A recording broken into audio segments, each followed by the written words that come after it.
They were called the perfect suburban family, but inside their home, a plan for mass murder was already unfolding. Two brothers who were supposed to protect their siblings became the very ones who destroyed them. Before we begin, where are you watching from? Drop it in the comments. I'd love to know. The Bever family lived in Broken Arrow, Oklahoma, a suburb southeast of Tulsa known for its quiet streets and reputation as a safe community. In 2015, Broken Arrow had grown into one of the larger suburbs of the region, home to more than 100,000 people, most of whom lived in neighborhoods filled with modest homes and families who knew one another well enough to exchange waves or short greetings. On Magnolia Court, in the Indian Springs housing addition, the Bever family kept to themselves in a two-story house at the end of a cul-de-sac. Neighbors thought of the area as ordinary and peaceful, a place where children played outside in the summers. David Bever, born in 1970, made a career in the technology sector. He worked in information technology, and those who knew him described him as intelligent and technically skilled.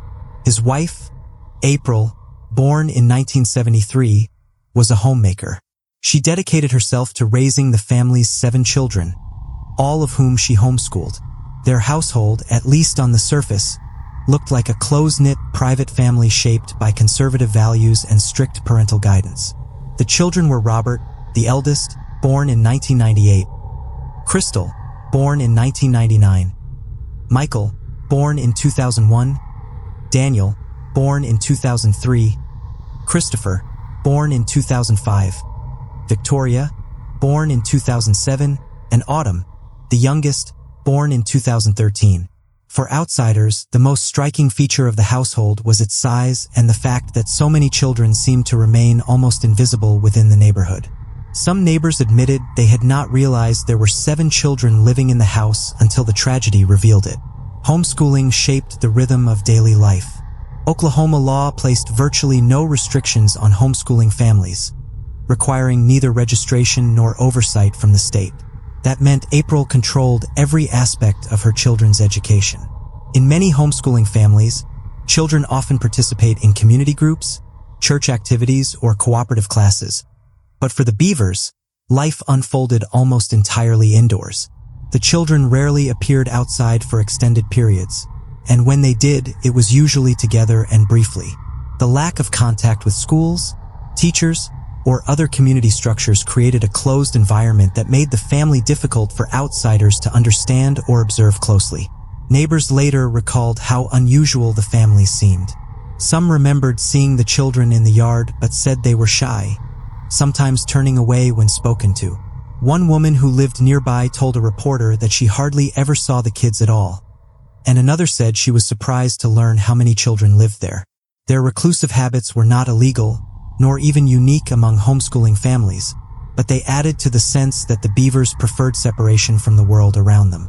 Robert and Michael, the 2 oldest boys, grew up in a household where computers and internet access were central. Their father's work in information technology meant the family had multiple computers and a steady connection, giving the boys the tools to explore the digital world with few limitations. Evidence later presented in court showed that Robert in particular immersed himself in online spaces filled with violent content. Michael followed closely, spending hours alongside his brother. Online forums, videos, and articles about mass shootings and violent crimes became a substitute for social interaction.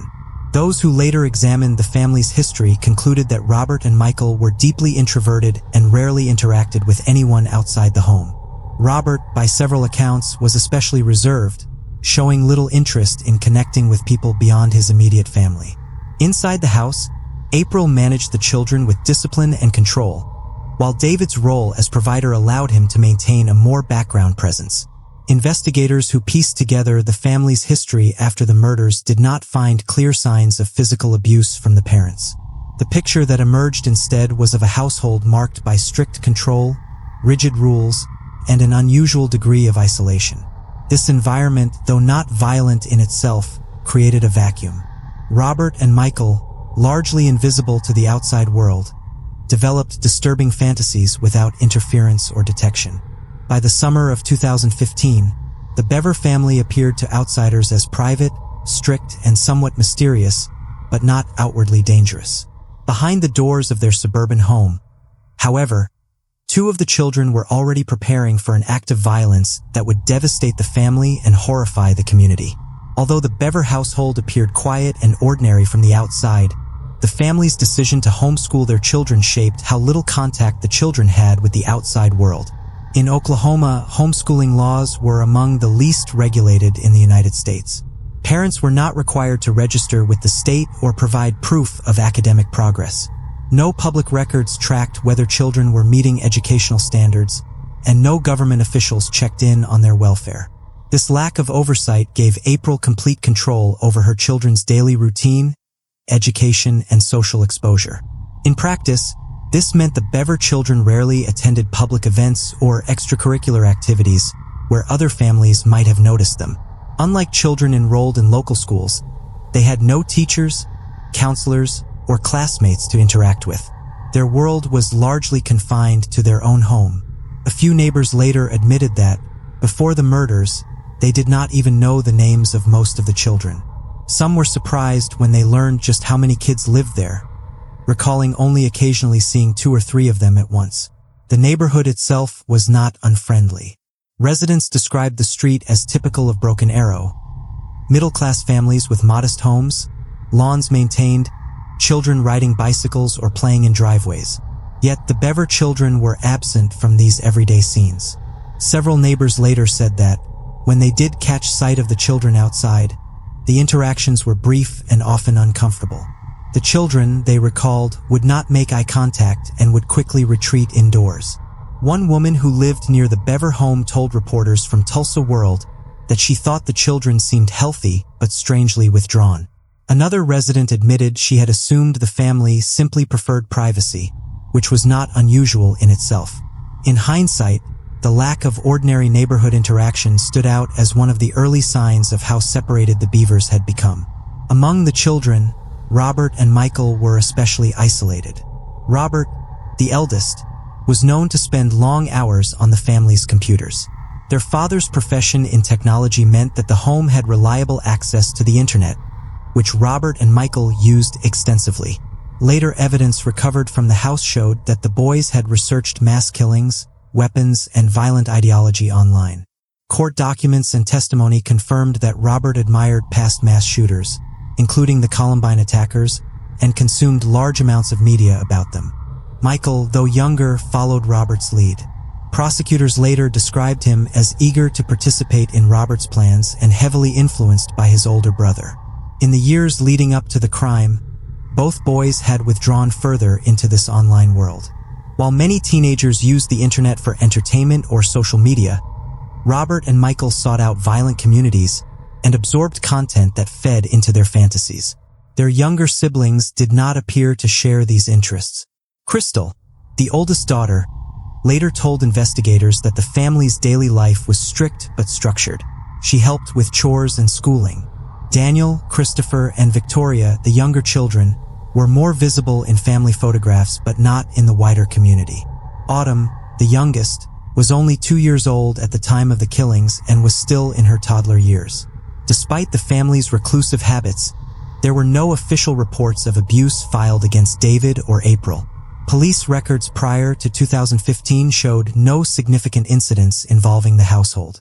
Child Protective Services had no history with the family. From the standpoint of outside authorities, the Bevers were simply one more homeschooling family living quietly in Broken Arrow. Behind closed doors, however, dynamics were more complicated. Survivors and investigators later described April as strict and controlling.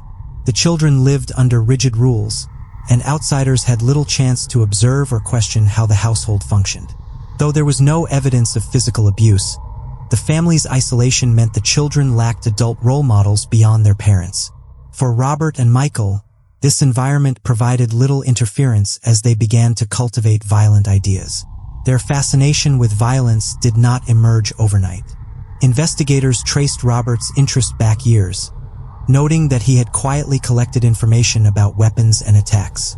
Michael, 3 years younger, admired his older brother and began to share in these obsessions. Because the boys had almost no friends outside the home, no teachers to speak with, and no mentors beyond their parents, No one outside the family had the opportunity to recognize or interrupt their growing fixation. By 2015, neighbors continued to see the family as unusual but not alarming. Children in other homes along the street played together, rode bicycles, and gathered in groups, but the Bever children stayed apart. Some neighbors described the parents as polite when spoken to but not social. When the family appeared in public, they moved as a unit, with April and David guiding the children closely. To the community, the Bevers seemed private but not outwardly troubled. Only later would the depth of the boys' inner world of violence become known, and by then, it would be too late to prevent what unfolded. As Robert and Michael grew into their teenage years, their lives became more tightly bound to the isolation of the household. While their peers in Broken Arrow attended public schools, joined sports teams, or spent time with friends, the Bever boys remained indoors, under the homeschooling system run by their mother. For most families, homeschooling might still involve field trips, group activities, or participation in church events. For the Bevers, such opportunities rarely existed. Their world shrank to the confines of their two-story home, the computers within it, and the limited outings organized by their parents. By the time Robert was in his mid-teens, he had already become a solitary figure. Neighbors described him as tall, quiet, and rarely seen. When he was spotted outside, it was usually in the company of one of his siblings, and even then, interaction with others was minimal. The family's privacy was so complete that several residents on Magnolia Court admitted they did not know how many children were in the home until after the murders. Michael, 3 years younger, followed in Robert's footsteps. The two older boys developed an especially close bond, one that was both protective and secretive. They spent long stretches together at the family's computers. Later investigations revealed that Robert's browsing history was filled with searches about mass killings, methods of violence, and stories of past murderers. Court testimony showed that Robert admired the Columbine shooters, Eric Harris and Dylan Klebold, and read extensively about their attack. He studied their strategies, weapons, and even their writings. Michael absorbed these interests as well. Prosecutors later argued that Michael looked up to Robert and followed his older brother's lead in nearly everything. Investigators who examined the computers found violent videos, manifestos from past attackers, and discussions of weapons. The brothers talked to each other in detail about these topics, reinforcing one another's fascination with violence. Despite these signs, there were no outside authorities in a position to intervene. Homeschooling meant that teachers, counselors, or school resource officers never had the chance to observe the boys' behavior or notice troubling patterns. Friends outside the household were virtually non-existent, and extended family had limited contact. The Bever parents, described as strict and private, maintained a household where the children rarely left the home. To neighbors, the family's reclusiveness was the only outward sign that something was unusual. One man who lived nearby told reporters that he assumed the family simply valued privacy.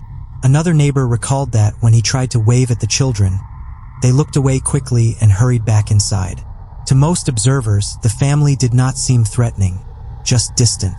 Inside the home, however, Robert and Michael's bond was growing darker.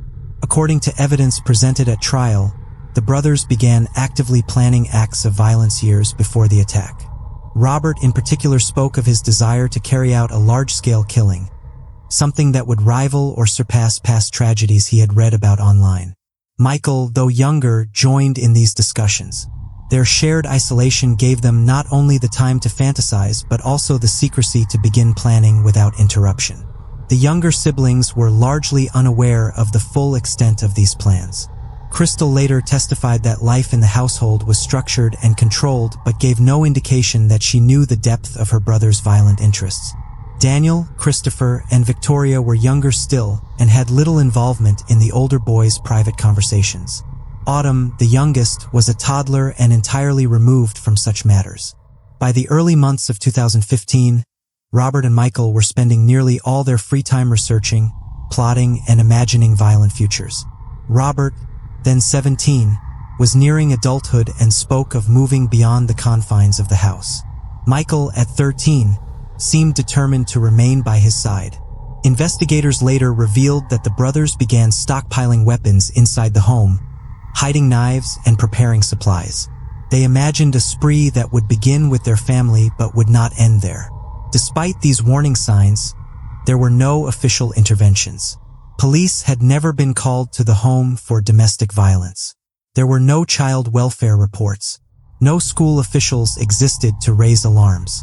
To the outside world, the Beavers remained invisible, and the danger growing inside their house went unnoticed. As Robert entered his late teens, the difference between him and the rest of his family widened. While April devoted her time to managing the children's education and daily routine, and David focused on his technology work, Robert disappeared further into the digital spaces that fascinated him. He was 17 in 2015, technically on the edge of adulthood, yet he had almost no connections outside his home. Unlike other teenagers in Broken Arrow who worked part-time jobs, attended dances, or made plans for college, Robert spent long hours at a computer, consumed by violent media. Investigators later traced his online activity through the family's computers. He had searched for articles on mass shootings, studied weapon specifications, and read the writings of past attackers. He looked up information on how to acquire firearms, how to sharpen knives effectively, and how to maximize lethality in confined spaces. Court testimony revealed that Robert had collected digital material about notorious killers, treating them as figures to be admired. The Columbine shooters remained his most prominent obsession. He downloaded their diaries, studied maps of their school, and read survivor accounts. Michael, though only 13 in 2015, was drawn in by his older brother's intensity. He admired Robert and wanted to be part of whatever world Robert was creating for himself. Evidence presented during trial showed that Michael had joined Robert in researching violent attacks. Together they talked about how their own names might one day be remembered in the same way as the figures they studied. At first, these discussions remained abstract, a private fascination shared between brothers. But over time, they began to move into action. Weapons already existed in the household, knives for the kitchen, tools for yard work. Robert began to collect and hide them. Police later found a cache of knives, hatchets, and other bladed weapons stored in the home, items the brothers had gradually assembled. These were not bought illegally but were accumulated quietly and kept away from the younger siblings. Survivor testimony provided a glimpse into the household atmosphere during these years. Crystal, the eldest daughter, told investigators that the family lived under strict rules. There was little room for outside contact. She recalled that the boys often kept to themselves, spending time together in their own world. To her, it appeared as though Robert and Michael were simply close brothers, withdrawn but not outwardly dangerous. She did not realize how far their planning had gone until it was too late. The lack of outside connections meant that no one beyond the family could notice what was happening. In many cases where teenagers develop dangerous obsessions, teachers or peers might notice changes in behavior. Here, there were no teachers and no peers. The Bever parents, strict but not known to be abusive, allowed the boys wide access to computers without apparent recognition of how that access was being used. Their isolation had become both a shield and a breeding ground for the darkest impulses. By the early months of 2015, Robert's fantasies had evolved into a detailed plan. He spoke to Michael about beginning with their own family. Prosecutors later argued that this was not intended as an end in itself, but as the beginning of a larger spree. Robert had dreamed of leaving Broken Arrow after the killings and continuing to attack others, aiming for a body count that would surpass those he had read about online. Michael, at 13, agreed to join him. Together, they imagined a future where their names would be infamous. Meanwhile, the rest of the family continued life without knowledge of what was being plotted. April maintained her homeschooling, David continued his work, and the younger children followed their routines. To the neighbors, nothing seemed unusual beyond the family's continued privacy. Some later admitted they thought it odd that they rarely saw the Bever children outside, but they chalked it up to strict parenting or simple preference. Nothing suggested that two of the children were secretly preparing for violence. The warning signs, visible only in hindsight, accumulated in private. The hours of violent research, the growing cache of weapons, the whispered conversations between Robert and Michael. The secrecy of the household gave them cover, and the lack of external oversight left no one to ask questions. Step by step, the boys' isolation turned into a dangerous cocoon, and by the summer of 2015, their plan was nearly ready to be carried out. On the night of July 22, 2015, the Bever home at 709 Magnolia Court was quiet from the outside, just another house in a suburban cul-de-sac. Inside, Robert and Michael Bever set their plan into motion. Robert was 17, Michael only 13. For months, they had spoken privately of what they wanted to do. They had hidden knives and hatchets, sharpened blades, and mapped out the details of their assault. That night, with the rest of their family unaware, the two brothers began carrying out their plan. It started after dark. April Bever was in the house along with all 7 children. David was home as well. The boys waited for the right moment, then began their attack. Court records later reconstructed the timeline through surviving testimony and evidence at the scene. Robert and Michael armed themselves with knives, and one by one, family members were targeted. Crystal, then 13, was the first to realize what was happening. When Robert attacked her, she was stabbed multiple times but managed to survive. Despite her injuries, she fled into another part of the house and tried to protect her younger siblings. Her screams alerted the rest of the family, and chaos erupted inside the home. David Bever, the father, tried to fight back. He was stabbed repeatedly. According to medical examiners, he suffered dozens of wounds. April, too, was attacked in the frenzy. She fought to protect her children but was overpowered. The younger children, Daniel, age 12, Christopher, age 7, and Victoria, age 5, were each assaulted. The details later revealed in court were brutal. Each child was stabbed multiple times, sustaining injuries that proved fatal. Amid the violence, Crystal managed to dial 911. The call was recorded at 11:30 p.m. Her voice, strained and weak from her injuries, reached the dispatcher. She told them her brothers were attacking the family, that people were dying, and that she needed help.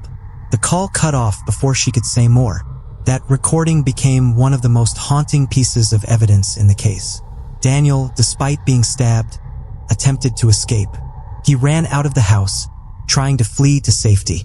He didn't make it far. Robert chased him down and killed him just outside the doorway.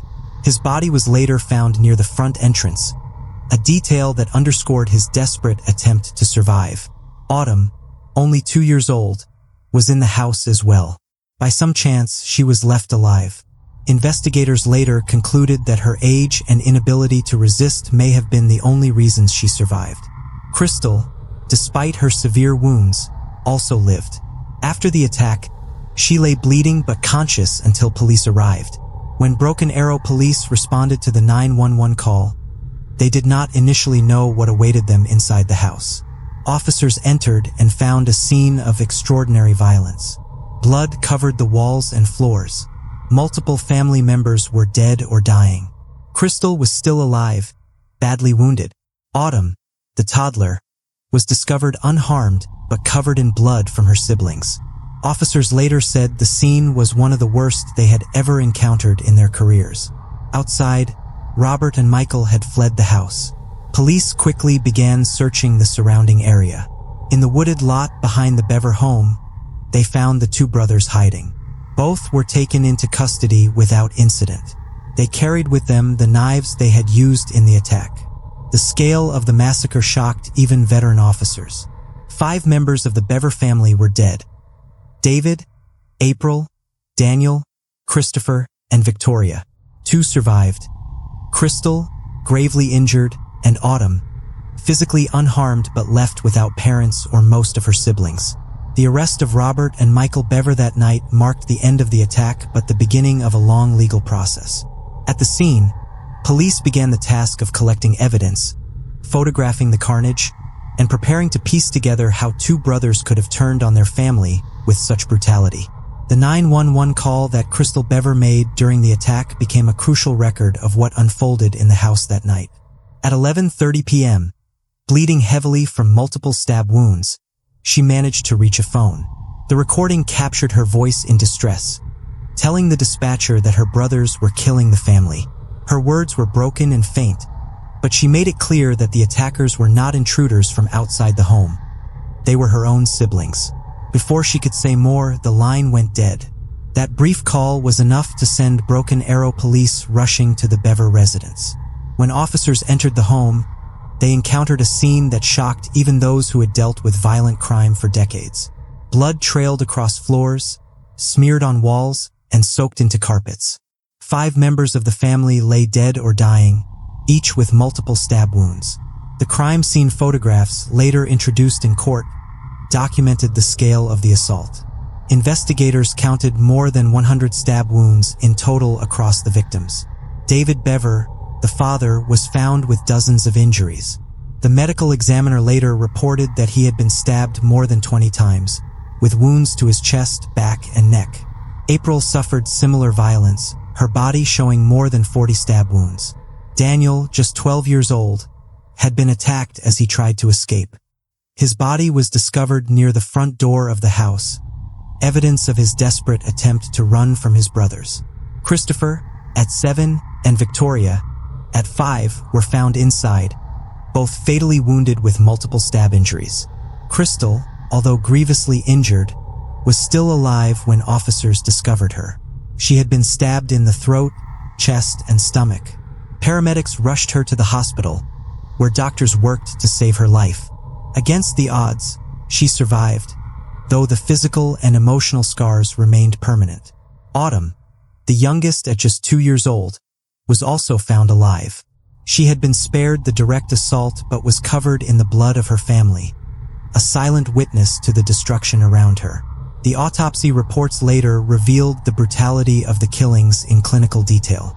Each victim had sustained multiple sharp force injuries, confirming that the attack was sustained and methodical. There was no single fatal blow delivered in haste.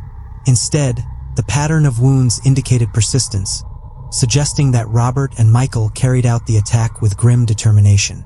Officers at the scene worked quickly to secure the area and begin their search for the attackers. It did not take long to realize that the 2 oldest brothers were missing from among the victims.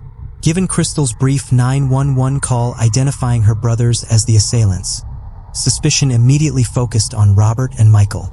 A police perimeter was set up around Magnolia Court. Using flashlights and weapons drawn, officers combed the wooded area behind the Bever home. Within an hour, they found Robert and Michael hiding in the trees. They were taken into custody without resistance. Both were bloodstained, and they carried the knives used in the killings. Back at the house, emergency responders continued to treat Crystal and secure Autumn.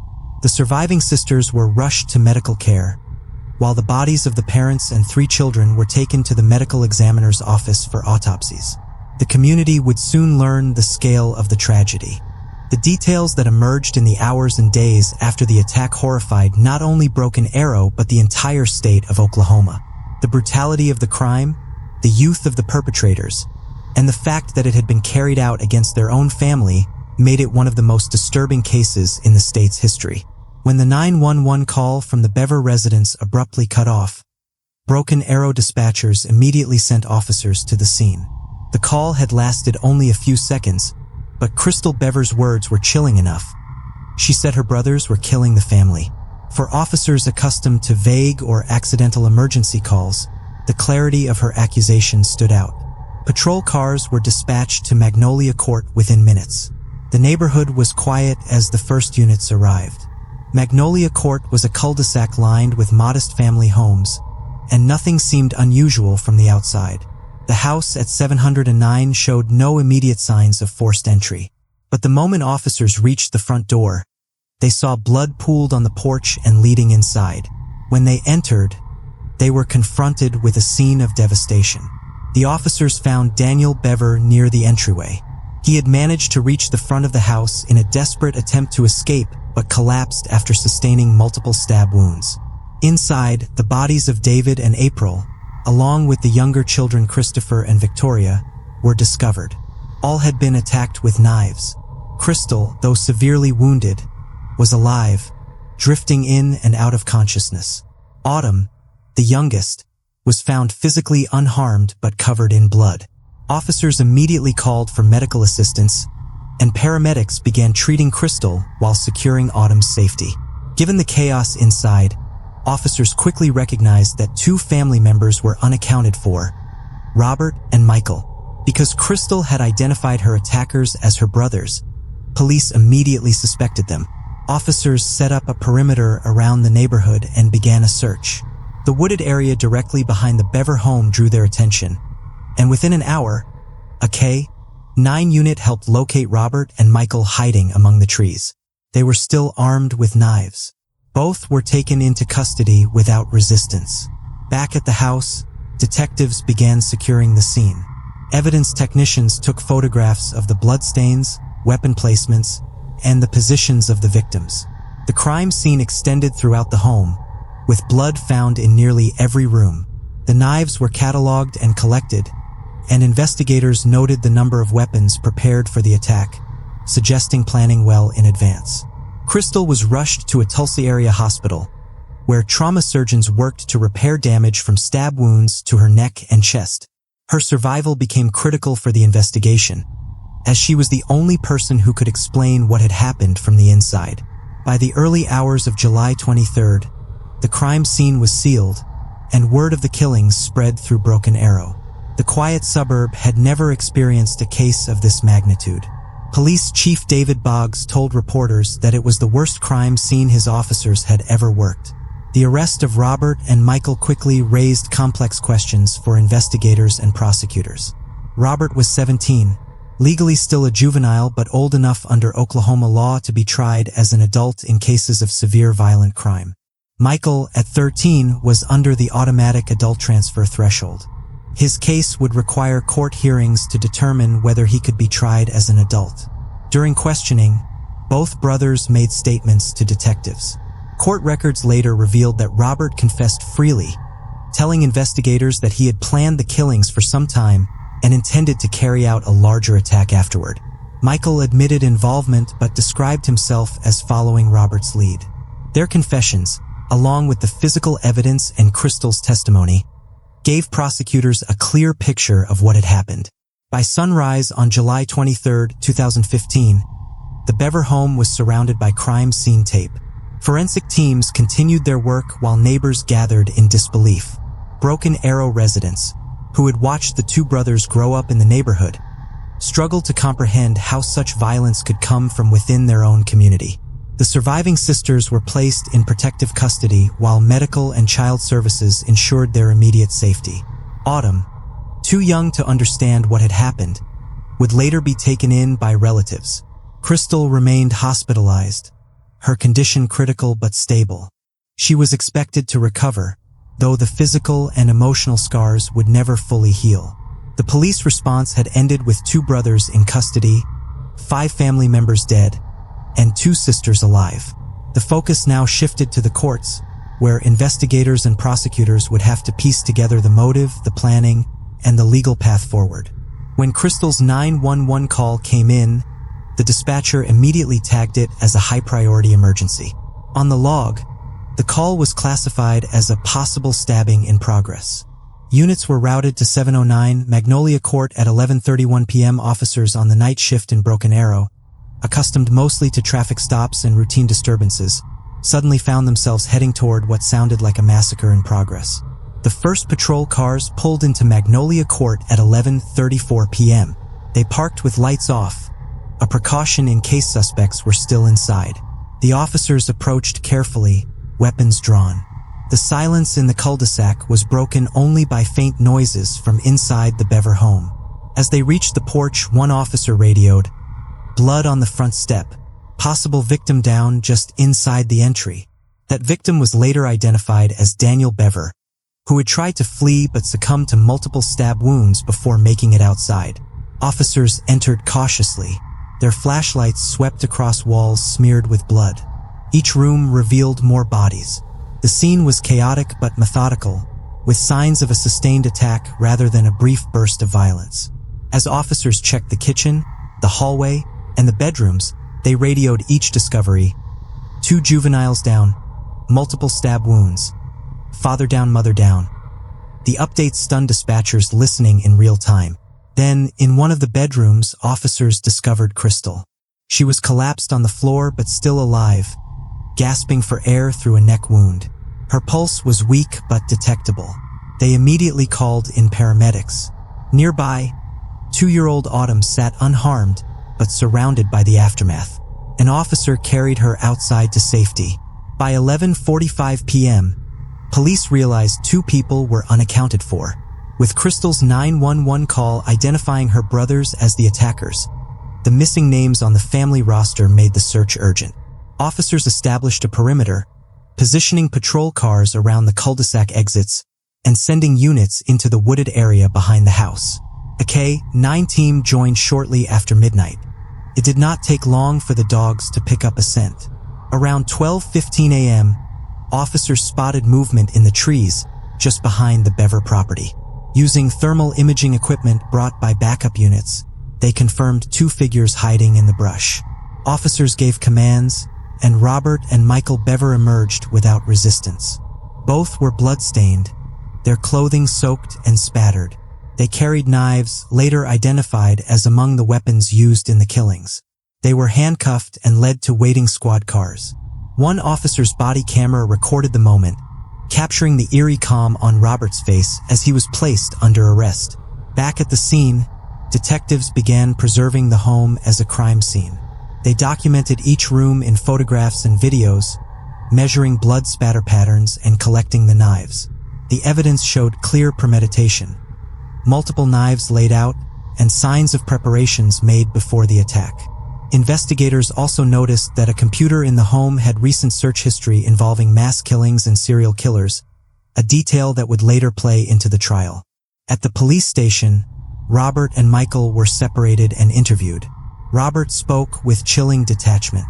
He admitted to planning the killings for months and told detectives he had ambitions to kill more people beyond his family. Michael, younger and visibly shaken, confirmed involvement but insisted he had followed Robert's direction. Their statements aligned with the brutality inside the home, giving investigators a clear but disturbing picture of the motive. This had been not a moment of rage, but a calculated attempt at mass murder beginning with their own family. Meanwhile, paramedics worked to stabilize Crystal at the hospital. Surgeons treated her multiple stab wounds, including those to her neck and stomach. She was listed in critical condition but survived the night. Law enforcement officers remained by her side, both for her protection and in hope that she could later provide more information about the attack. By dawn on July 23rd, the Bever home was sealed off by yellow tape, its front yard filled with police cruisers and media vans. Neighbors gathered in disbelief, whispering about the boys they had seen riding bikes and walking to school only years earlier. The police chief gave a brief statement. The community was safe, the suspects were in custody, and the scale of the crime was unlike anything Broken Arrow had faced before. The police response, swift, coordinated, and methodical, had prevented the brothers from escaping further into the night. What might have escalated into an even broader tragedy ended with 2 suspects captured and 2 sisters alive. But the investigation that followed would reveal just how deep the planning and motive ran. In the hours following the arrests of Robert and Michael Bever, investigators began the complex task of piecing together how the killings had been conceived, prepared, and executed. The evidence inside the Bever home pointed to meticulous planning. Multiple knives were recovered, some used and blood-stained, others appearing to have been staged for future use. One was a survival-style knife with a serrated edge, another a hunting knife, and others were kitchen blades. Detectives also discovered tactical gear and protective equipment in the brothers' possession, suggesting that they had anticipated resistance or even a prolonged fight. Digital evidence became one of the most significant components of the investigation. The family's computer revealed that Robert Bever had conducted extensive research online into mass shootings, serial killers, and methods of killing efficiently. He had browsed forums where violent fantasies were shared and had read about notorious figures like Eric Harris and Dylan Klebold, the perpetrators of the Columbine High School massacre. Prosecutors later revealed that Robert idolized such killers and sought notoriety for himself. Michael, though only 13, was linked to these preparations. Interviews and digital logs showed that he had participated in discussions with Robert about carrying out the murders. He had assisted in collecting knives and had knowledge of Robert's fixation on violence. Detectives concluded that while Robert had been the leader, Michael's involvement was active and intentional.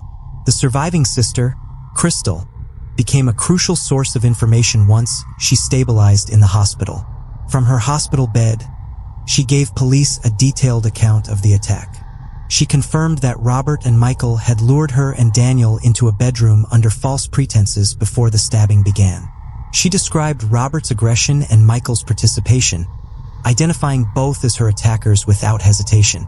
Her statement aligned closely with the physical evidence and the brothers' own confessions. Prosecutors in Tulsa County now faced critical legal questions. Robert, at 17, was automatically charged as an adult under Oklahoma law given the severity of the crime. Michael, at 13, was legally a juvenile, but the state filed a motion seeking to have him tried as an adult as well. This sparked debate. Michael's defense attorneys argued that he lacked the maturity to fully understand his actions and that he was unduly influenced by Robert. The prosecution countered that the brutality of his participation outweighed considerations of age. Psychological evaluations were ordered for both brothers. Robert's assessments revealed traits consistent with narcissism and antisocial behavior. He showed little remorse and spoke openly about his plans. Reports later indicated that he wanted to become infamous, believing that the murders would gain him recognition similar to the Columbine shooters. Michael's evaluations were more complex. Some clinicians noted that he demonstrated immaturity and dependency on Robert, while others concluded that he understood the nature and consequences of his actions. The motive that emerged from the investigation was chilling in its simplicity. Robert wanted to kill, and Michael followed. Robert had long harbored resentment toward his parents, claiming they were strict and controlling. But his desire extended far beyond family conflict. He told investigators that the family killings were only the beginning. His ultimate plan was to steal the family's car, acquire firearms, and launch a spree of killings across the country. He imagined media coverage and widespread fear. In his words to detectives, this would make him famous. Investigators also uncovered signs of neglect within the Bever household. Neighbors and acquaintances described the family as isolated, with the children rarely seen outside. Several neighbors later reported that they had been aware the Bever children were homeschooled and largely kept away from community activities. During the investigation, Broken Arrow police noted that despite the family's seclusion, there had been no previous reports of abuse or official intervention from child services. These findings complicated the narrative, but they did not alter the central focus of the case: the deliberate and calculated murder of 5 family members. By the time prosecutors assembled the evidence, the case against Robert was overwhelming. He had confessed in detail, corroborated by physical evidence, Crystal's testimony, and digital records. For Michael, the situation was less straightforward. His attorneys pushed to keep his case in juvenile court, citing his age and susceptibility to Robert's influence. The prosecution argued that his active participation, stabbing family members, helping to prepare weapons, demonstrated culpability far beyond passive involvement. The community in Broken Arrow continued to reel as these details came to light. Vigils were held for the victims, and memorials grew outside the Bever home. Local leaders emphasized both grief for the lives lost and gratitude for the survival of Crystal and Autumn. The motive, when publicly disclosed, horrified residents. It was not money, revenge, or an argument. It was a calculated act of violence driven by a teenager's obsession with infamy. The investigation phase laid the foundation for what would become 2 separate legal battles. One for Robert, whose guilt was not in doubt, but whose sentencing would weigh heavily on his age and his crimes. And one for Michael, whose future would hinge on whether the courts saw him as a manipulated child or a willing accomplice to mass murder. When detectives sat down with Robert Bever in the hours after his arrest, they found him composed, detached, and unflinching. He was read his rights, acknowledged that he understood them, and then began speaking freely. In the official recording, later referenced in court, Robert described how he and Michael had been planning the murders for months. He said that he had studied serial killers and mass shootings, keeping track of methods and outcomes. He detailed how they had accumulated knives, gloves, and body armor, "We wanted to kill everybody," he told investigators in a tone that, according to officers present, was chillingly matter-of-fact. Robert explained that the motive was not financial gain, not revenge over a single incident, but rather the desire to become famous through violence. He had read extensively about killers who were remembered in the media and online. His plan, he admitted, was to begin with his family, then move on to kill strangers in public. He believed that by doing so, his name would be remembered in history. Detectives later testified that Robert showed little to no remorse, even smiling at times as he recounted details. Michael's interrogation painted a different picture. At 13, he was smaller, less confident, and visibly shaken. He admitted to participating in the murders but emphasized that Robert had been the driving force. "Robert told me to," he said in his statement. He described how Robert had encouraged him to stab their siblings, warning that failure to participate would mark him as weak. Michael recounted that he had struck Christopher and Crystal, though inconsistently, and that Robert had done most of the stabbing. Detectives noted that while Michael was emotional during questioning, he did not deny involvement. The interrogation transcripts revealed a disturbing dynamic: Robert as the dominant, calculating leader, and Michael as the younger follower caught up in the plan. Yet prosecutors highlighted that Michael had multiple chances to resist or alert others, and that instead he actively joined in. His age complicated the interpretation, but the facts of his participation remained clear. As the investigation progressed, court-appointed psychologists were brought in to evaluate both brothers. Robert's evaluation reinforced what detectives had observed. He displayed traits consistent with antisocial personality disorder, though at 17 he was too young for a formal diagnosis under clinical guidelines. He was highly intelligent, articulate, and analytical, but also cold, manipulative, and lacking in empathy. One report noted that Robert did not see his victims as human beings in the moments of the attack, but rather as obstacles to his larger plan. Michael's psychological profile was more nuanced. Some clinicians argued that he was still developmentally immature, heavily influenced by his older brother, and lacked the independent capacity to fully understand the gravity of his actions. Others, however, pointed to evidence of his initiative. He armed himself, he stabbed victims, and he participated without coercion in the planning. His case became a focal point for debate in both legal and psychological circles about the boundaries of juvenile culpability. Meanwhile, forensic technicians combed through the Bever home for every possible piece of evidence. Blood spatter analysis confirmed the sequence of attacks described by both Crystal and Robert. Knife impressions matched wounds on the victims. The layout of the crime scene indicated deliberate targeting. The parents attacked first, then the younger siblings, and finally attempts were made to kill Crystal when she fled. Digital forensics offered perhaps the most damning evidence of premeditation. The family's computer history included searches about how to be a serial killer, how to get away with murder, and Columbine shooters. Files saved on the hard drive contained lists of supplies, including knives, guns, and body armor. Investigators also found evidence that Robert had been researching famous mass killings for years, beginning in his early teens. This obsession with notoriety was not impulsive. It was sustained, methodical, and purposeful. The evidence was compiled into an extensive case file presented to the Tulsa County District Attorney's Office. Prosecutors knew the facts were overwhelming. A surviving eyewitness in Crystal, confessions from both brothers, forensic confirmation, and digital proof of long-term planning. The challenge was not proving guilt. It was determining how to handle sentencing and whether Michael should face adult charges. In community meetings, Broken Arrow residents pressed officials for answers. Many asked how two boys from a quiet suburb could harbor such violent intentions without detection. Neighbors admitted to rarely seeing the Bever children outside. Some recalled them being polite but reserved when they did appear in public. Others said they had no idea how many children lived in the house, describing the family as almost invisible. The isolation of the Bever household became a point of analysis in media coverage, with questions raised about whether social services should have intervened earlier. Yet investigators concluded that the killings were not the result of external abuse or sudden rage. They were the culmination of Robert's deliberate pursuit of infamy, with Michael drawn in as a participant. The case file noted, "This was not spontaneous. It was calculated, planned, and executed with precision over an extended period of time." By the end of the investigation phase, the path forward was set. Robert would face 5 counts of first-degree murder and additional charges for assaulting Crystal and attacking Autumn, who survived only by chance. Michael, though only 13, would also face first-degree murder charges, with prosecutors pushing for his case to be transferred to adult court. The motive, as presented in official findings, was chilling in its clarity.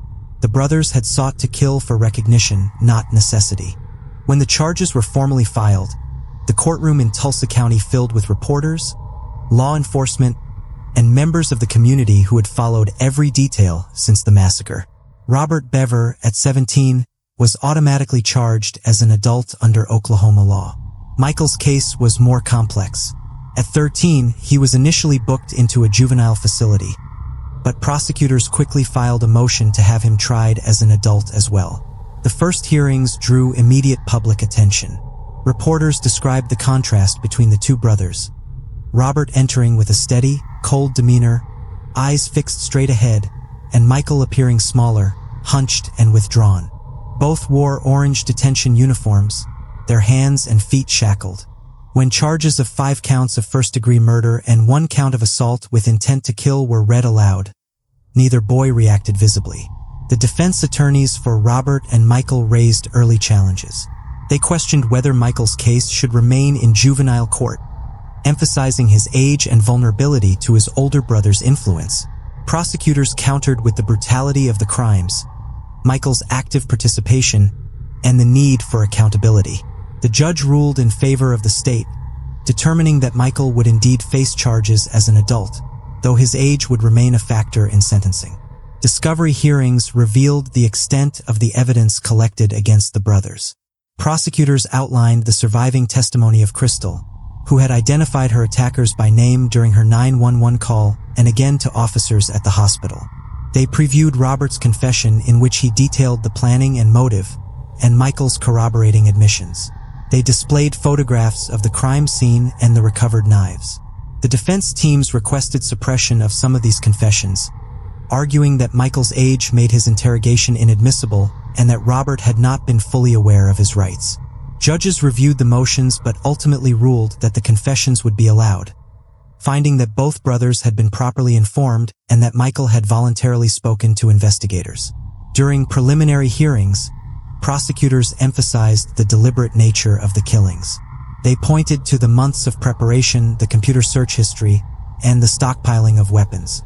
They argued that Robert had intended to extend the killings beyond the family, planning eventually to target strangers in public.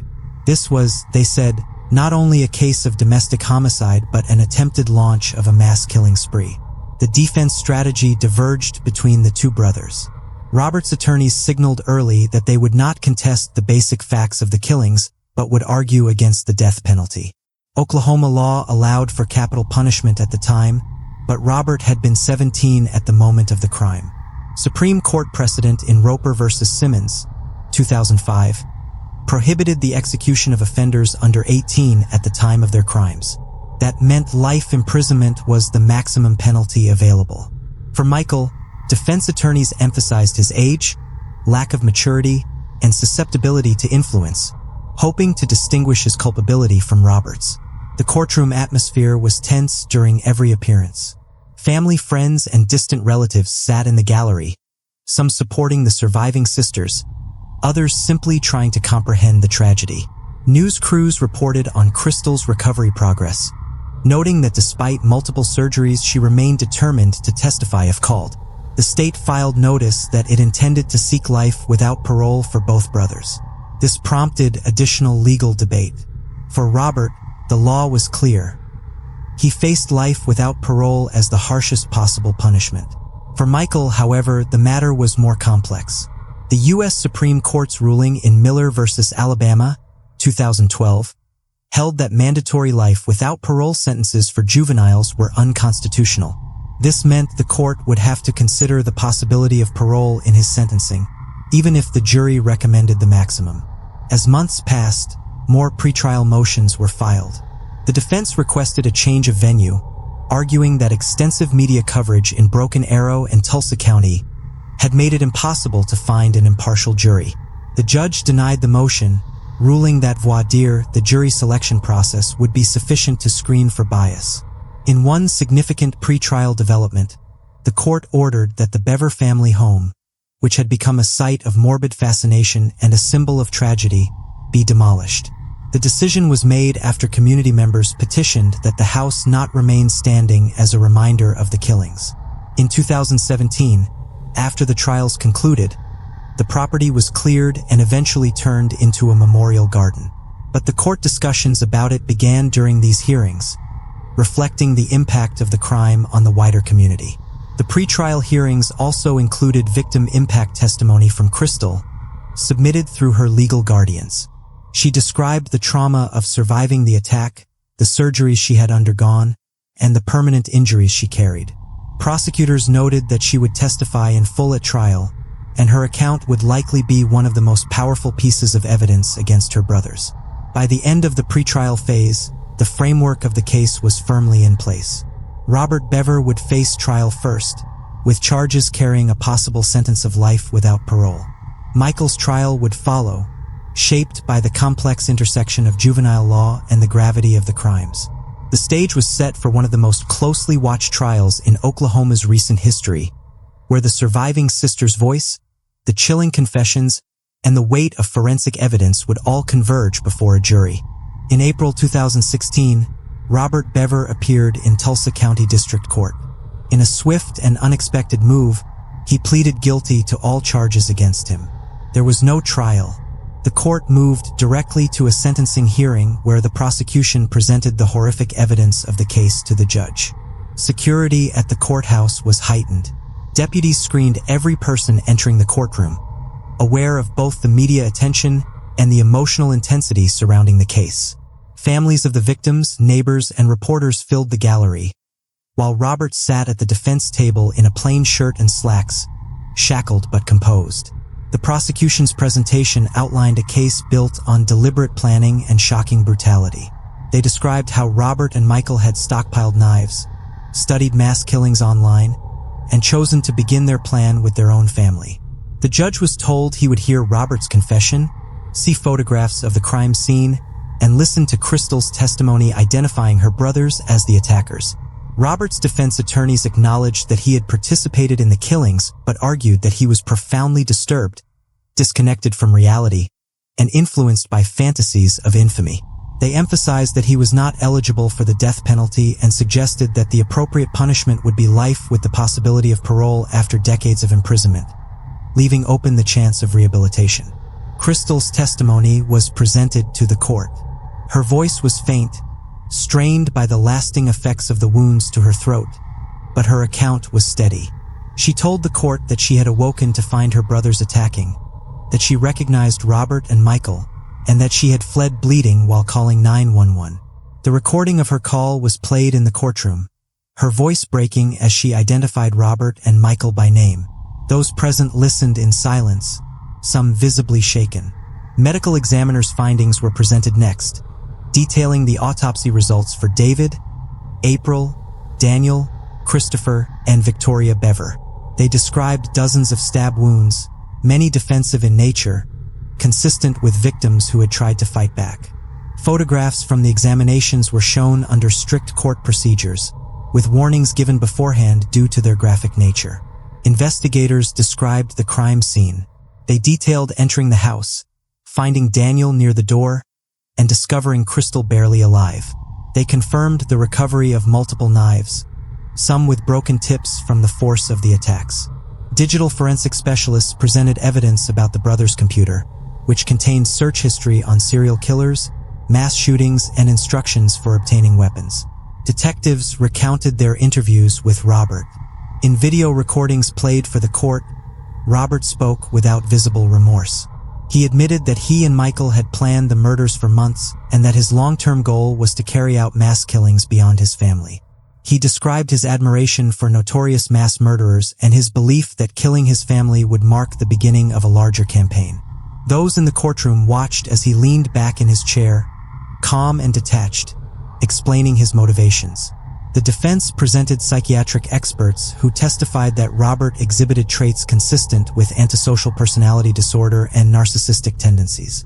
They argued that his obsession with violence had distorted his sense of reality and that he lacked the emotional maturity of an adult. The experts stopped short of claiming legal insanity but suggested his mental state should weigh heavily against a sentence of life without parole.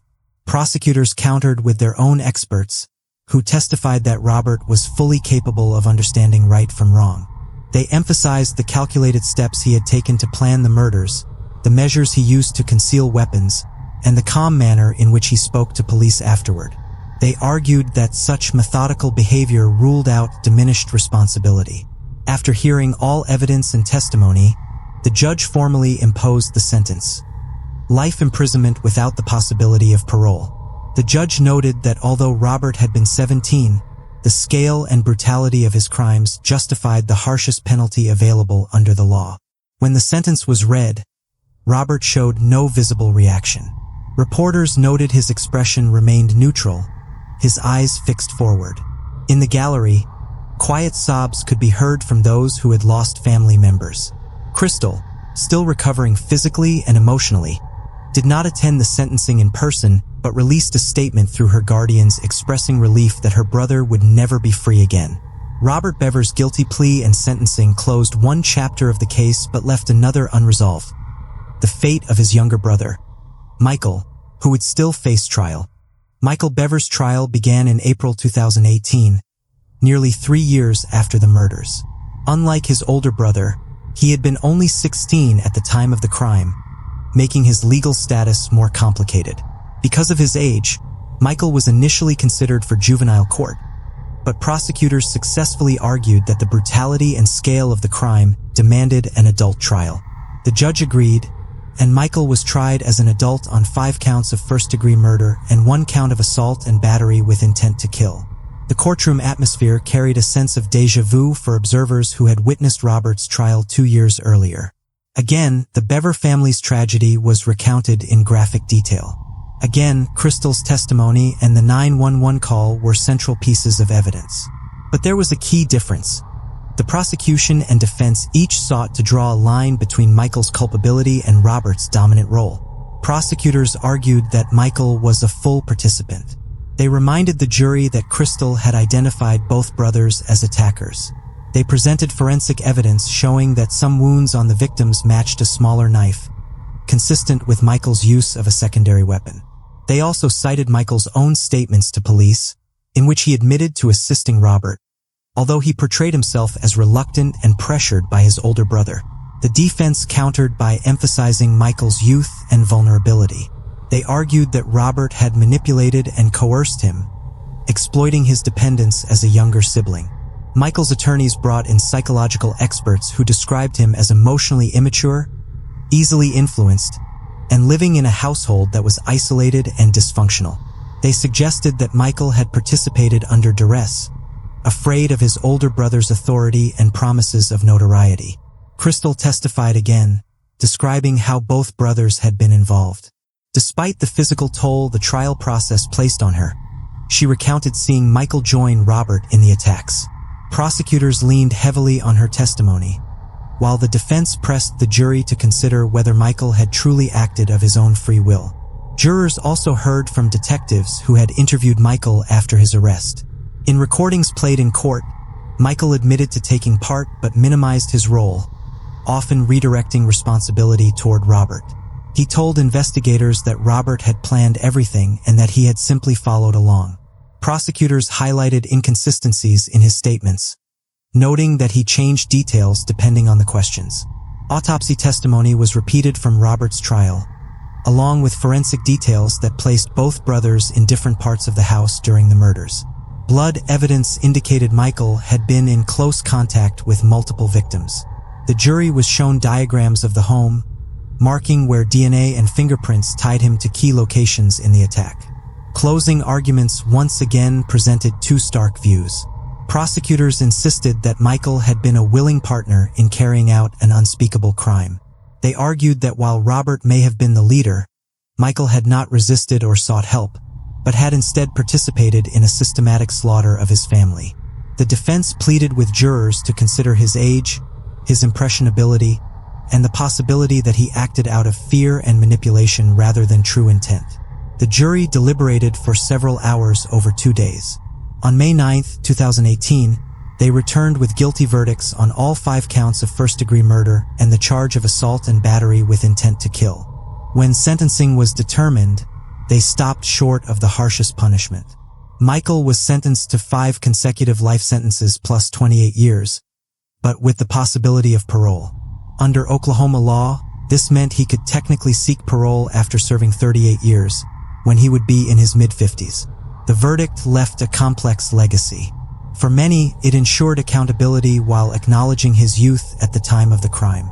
For others, particularly those connected to the victims, the possibility of parole was a painful prospect. Michael showed little outward reaction when the sentence was read. His attorneys said afterward that they would consider appeals, though none would later change the outcome. Prosecutors expressed satisfaction that justice had been served, while emphasizing that no verdict could undo the devastation the brothers had caused. For Crystal and Autumn, the outcome meant that both surviving brothers would spend the majority, if not all, of their lives behind bars. It also meant the long process of trials and testimony had finally ended, allowing them to begin rebuilding their lives without the constant reopening of wounds in court. In the months after Michael Bever's sentencing, the case slowly moved from the courthouse to the realm of long-term consequences. Both Robert and Michael began serving their sentences in the custody of the Oklahoma Department of Corrections. Robert, having been sentenced to life without parole, was classified as a high-risk inmate. Michael, with 5 life terms plus 28 years but parole eligibility, entered the same system under a similar security designation. Neither was placed in the same facility, a precaution by the state to prevent further contact between them. Crystal Bever, the oldest surviving sibling, tried to return to a life of relative normalcy, though her path was marked by lasting scars. Physically, she had survived multiple stab wounds, including injuries to her throat that permanently altered her voice. Psychologically, she carried the memory of the attack, the deaths of her parents and siblings, and the trauma of testifying twice against her brothers in open court. Reports indicated that she moved in with relatives who took on guardianship of both her and her youngest sister, Autumn, who had been spared simply by being an infant too young to be involved in the brothers' plans.